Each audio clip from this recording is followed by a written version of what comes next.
नमस्कार, मैं रविराज जाधव आप सबका न्यूज़ लेटर में स्वागत करता हूं। और सबसे इम्पोर्टेंट टॉपिक है कि महाराष्ट्र का आने वाला मुख्यमंत्री कौन। जब हम एनडीए अलायंस की ओर से सीएम फेस की बात की जाए तो अमित शाह जी ने एक स्टेटमेंट दिया है एकनाथ शिंदे जी को लेकर कि हमने आपको मुख्यमंत्री बनाने के लिए त्याग किया है, इसीलिए कम सीटों पर आप चुनाव लड़िएगा।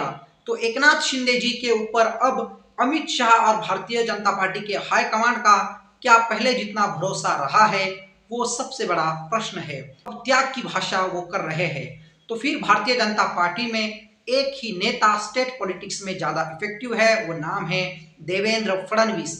लेकिन भारतीय जनता पार्टी की ओर से नेशनल जनरल सेक्रेटरी अर्थात भारतीय जनता पार्टी के राष्ट्रीय कमेटी के महासचिव रहे विनोद तावड़े जी को क्या स्टेट पॉलिटिक्स में अमित शाह इंट्रोड्यूस करेंगे, क्योंकि देवेंद्र फडणवीस और अमित शाह जी की आपस में तालमेल जो है वो बनती नहीं है।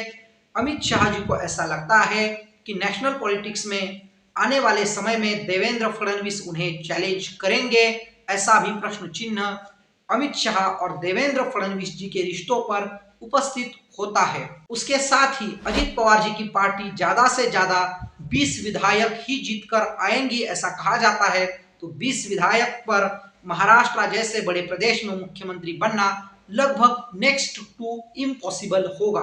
अब ये रही एनडीए अर्थात महायुति की बात कि उनका सीएम फेस कौन होगा। ये चुनाव से पहले तो डिक्लेयर नहीं कर सकते हैं, ऐसा ही अनुमान है। दूसरी ओर 4-5 दिन पहले उद्धव ठाकरे जी ने अपने भाषण में कहा था, इंडिया अलायंस के नेताओं से कहा था, महा विकास आघाड़ी के नेताओं से कहा था कि हमें सीएम फेस डिक्लेयर कर देना चाहिए।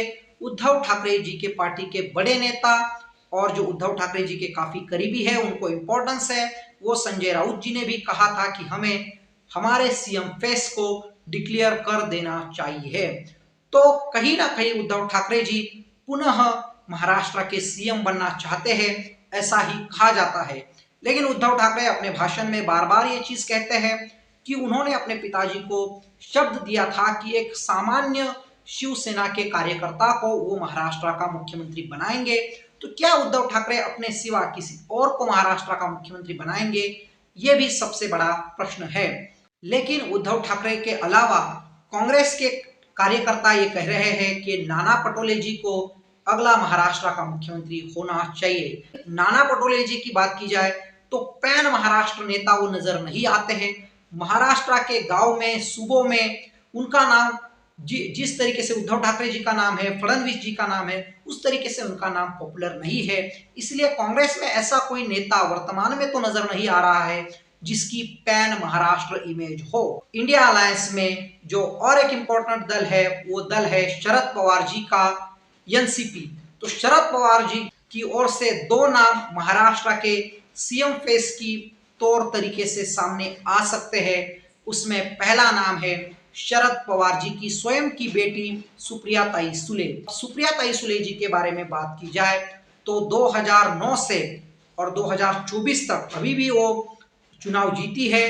तो 4 बार की सांसद बारामती से सुप्रियाताई सुले रह चुकी है, तो उनका नाम सामने किया जा सकता है। उसके साथ ही शरद पवार जी के गुट के दूसरे नेता जयंत पाटिल महाराष्ट्र के राजनीति में काफी अच्छे तरीके से इफेक्टिव नेता है।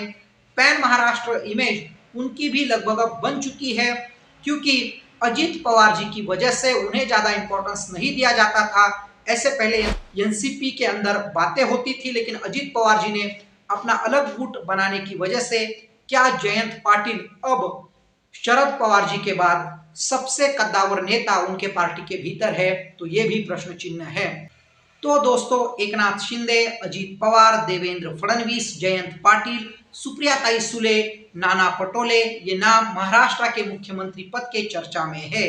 क्या फिर कांग्रेस को यदि मौका मिला तो बाला साहेब थोरात, पृथ्वीराज चव्हाण, क्या ये भी लोग सीएम बन सकते हैं? तो मैं रविराज जाधव आप सबकी अनुमति लेता हूं, न्यूज लेटर इस नए यूट्यूब चैनल को सब्सक्राइब कीजिएगा और अगला वीडियो देखना मत भूलिएगा। धन्यवाद।